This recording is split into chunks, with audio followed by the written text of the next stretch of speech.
चंद्रयान-3 बना चांद का सिकंदर। झंडे पर चांद नहीं, चांद पर लहराया झंडा। विक्रम लैंडर से बाहर निकलकर प्रज्ञान रोवर ने किया ऐसा कमाल, चंद्रमा को अपने नाम कर सतह पर छोड़ा भारत का निशान। दोस्तों, इस बात से तो पूरी दुनिया वाकिफ है कि 23 अगस्त के दिन चांद के साउथ पोल रीजन में सफलतापूर्वक लैंड करके हमारे चंद्रयान-3 ने इतिहास रच दिया है, क्योंकि चांद के उस इलाके में जाने की जरूरत आज तक नासा, रूस और चीन जैसे शक्तिशाली देश भी नहीं कर पाए। इसलिए आज हर भारतीय अपना सर ऊंचा करके गर्व से चल रहा है। लेकिन अब जो बड़ी खबर हम आपको बताने जा रहे हैं वो आपकी खुशी को 7वें आसमान तक ले जाएगी। जी हां, जैसे ही चंद्रयान-3 के विक्रम लैंडर के सीने से प्रज्ञान रोवर बाहर निकला, वैसे ही उसने इतना गजब का कारनामा कर दिखाया कि जिसे देख दुनिया भर के देश जलकर राख हो गए और हर भारतीय का सीना गर्व से चौड़ा हो गया। तो आखिर प्रज्ञान रोवर ने ऐसा तो क्या कमाल कर दिखाया और अपने मिशन के अगले 14 दिनों में वो क्या करने वाला है, जानने के लिए बन रही है इस वीडियो के अंत तक। दोस्तों, 23 अगस्त के दिन शाम के 6 बजे विक्रम लैंडर ने चांद की धरती पर अपने कदम रखे थे और तुरंत इसरो को यह मैसेज भी भेजा था कि मैं अपनी मंजिल पर पहुंच चुका हूं और आप भी, जो पढ़कर इसरो के वैज्ञानिकों की आंखों से खुशी के आंसू बहने लगे थे। पूरी दुनिया में भारत और इसरो के नाम की जय जयकार हो रही थी और हर सोशल मीडिया प्लेटफॉर्म पर चंद्रयान-3 ट्रेंड कर रहा था। लेकिन इसी बीच हमारा विक्रम लैंडर और प्रज्ञान रोवर एक महाप्रयोग का शुभारंभ कर चुके हैं, जिसे चांद के इतिहास में सुनहरे अक्षरों में लिखा जाएगा और इसके बारे में सुनकर आप भी खुशी से उछल पड़ेंगे।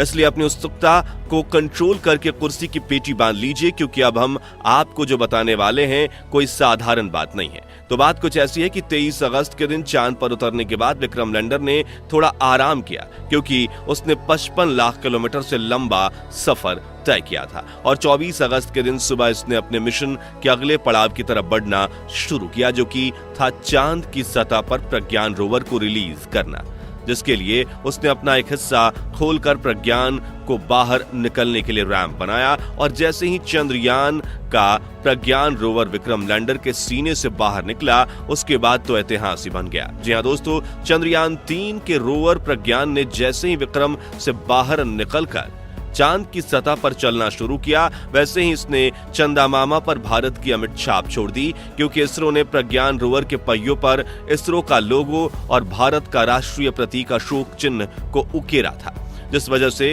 ये चांद पर सफर करते हुए आगे बढ़ रहा है। वैसे ये अपने पीछे भारत के नेशनल एम्बलम अशोक स्तंभ और इसरो के लोगो की छाप छोड़ते हुए आगे बढ़ता जा रहा है। यानी कि आज से 1000 साल बाद भी अगर कोई देश या एलियन प्रजाति चांद पर पहुंचेगी तो उन्हें भारत की ये छाप वैसी ही दिखेगी।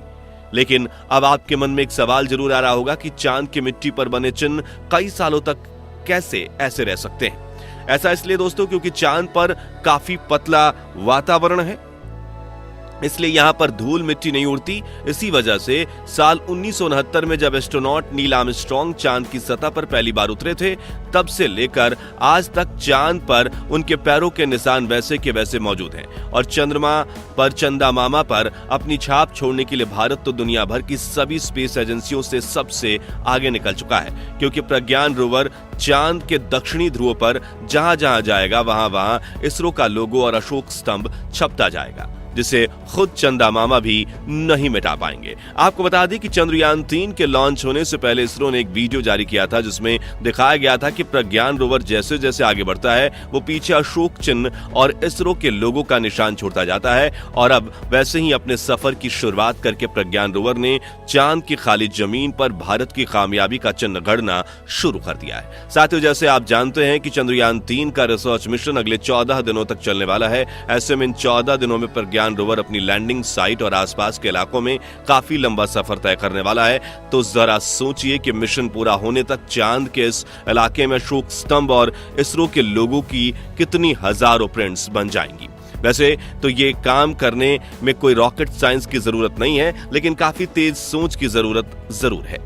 और इसरो के वैज्ञानिक हर बार ऐसे छोटे मोटे मास्टर प्लान लेकर आते रहते हैं जिन्हें देख दुनिया भर की स्पेस एजेंसीज के वैज्ञानिक हक्के बक्के रह जाते हैं और इसरो की कॉपी करने से खुद को रोक नहीं पाते, क्योंकि जहां अपने कई मिशंस के दौरान अमेरिका ने 5 और चीन ने सिर्फ एक झंडे को चांद की सतह पर फहराया, वहीं इसरो ने एक ही मिशन में भारत के शासन, संस्कृति और शांति के सबसे बड़े प्रतीक अशोक स्तंभ के चिन्ह को चांद पर हजारों बार गढ़ दिया है, जो कि अपने आप में ही बड़े गर्व की बात है। चलिए दोस्तों, अब चंद्रयान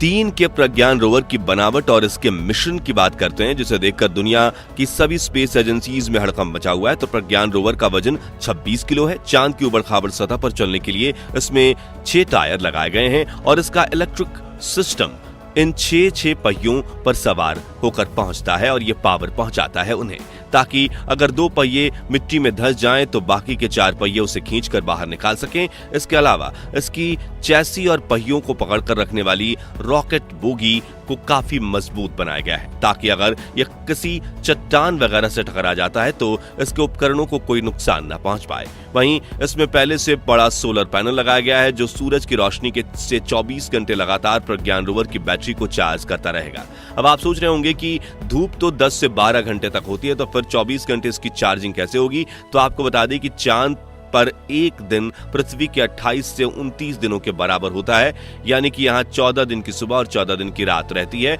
यानी 14 दिनों तक लगातार आसमान में सूरज खिला रहता है। इसी बात का फायदा उठाते हुए इसरो ने चंद्रयान 3 को चांद को इसी महीने में पहली सुबह चांद पर उतारा है, ताकि विक्रम लैंडर और प्रज्ञान रोवर के सोलर पैनल काम करते रहें और अगले 14 दिनों में हम जितना हो सके उतना ज्यादा रिसर्च कर पाएं, क्योंकि 14 दिनों के बाद धीरे धीरे इन दोनों की चार्जिंग खत्म हो जाएगी और दोनों बंद पड़ जाएंगे। खैर दोस्तों, जैसा कि आप जानते हैं कि विक्रम लैंडर का वजन 1700 किलोग्राम के करीब है और इतने बड़े वाहन को चलाने में काफी ज्यादा ऊर्जा की जरूरत पड़ती है, इसलिए इसरो ने विक्रम लैंडर में कोई टायर नहीं दिए हैं, यानी अब वो लंबे समय तक यहीं पर खड़े खड़े रोवर से डाटा कलेक्ट करेगा, जबकि 26 किलोग्राम का छोटा सा रोवर चंद्रमा के दूर दराज इलाकों की सैर करते हुए रिसर्च करेगा, जिसके लिए इसमें 2 खास उपकरण लगाए गए हैं, जिनमें से पहला है लेजर इंड्यूस्ड ब्रेकडाउन स्पेक्ट्रोस्कोप, जो कि चांद की सतह पर लगातार लेजर फेंक कर सतह के ऊपरी हिस्से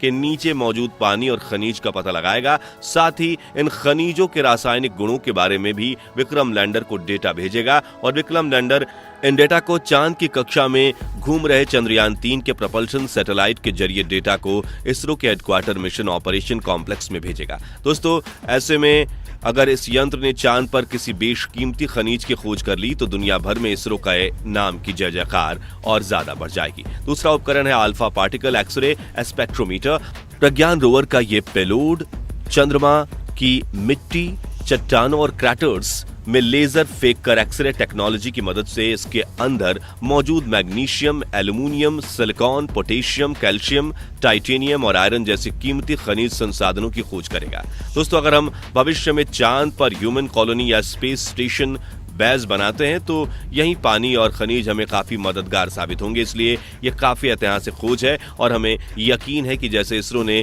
विक्रम की सॉफ्ट लैंडिंग करवाकर इतनी बड़ी उपलब्धि हासिल की है, वैसे ही प्रज्ञान रोवर भी अपने मिशन में बड़ी खोज करके कीर्तिमान स्थापित करने वाला है। तो दोस्तों, अगर आपको इसरो की उपलब्धि पर गर्व है तो कॉमेंट में आई लव इसरो जरूर लिखिए और वीडियो अच्छा लगा हो तो इसे लाइक और शेयर जरूर कीजिए। साथ ही इसरो से जुड़े ऐसी रिलेटेड अपडेट्स के लिए हमारे चैनल को सब्सक्राइब करके पास वाली घंटी को जरूर दबा दीजिए। वहीं अगर आप ये वीडियो फेसबुक पर देख रहे हैं तो हमारे पेज को फॉलो और लाइक जरूर करें। धन्यवाद।